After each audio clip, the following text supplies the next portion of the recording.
So, we're back to our dogs again.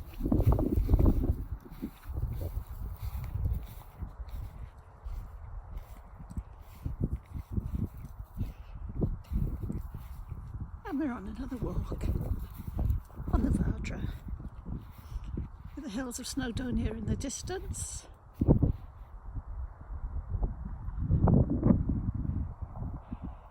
And the sea practically all around us.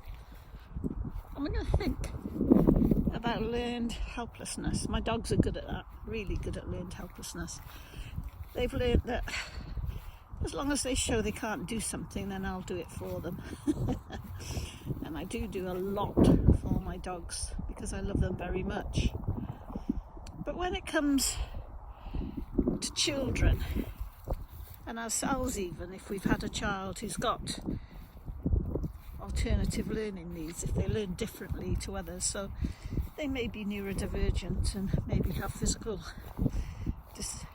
difficulties. Because, you know, there's this great speaker, Eddie Nadopo, and he's in a wheelchair, and he maintains that he's not disabled because his wheelchair has enabled him, and I think that's brilliant. But anyway, I digress. So learned helplessness.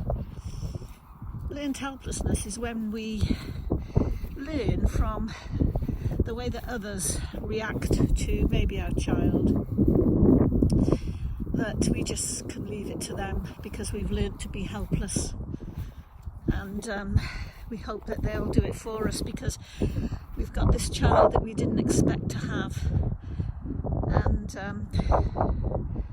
we don't know what to do. And I'd say, rather than learned helplessness, we need to turn it around, and instead of being reactive, we need to be proactive. And so we need to look for ways to manage the situation.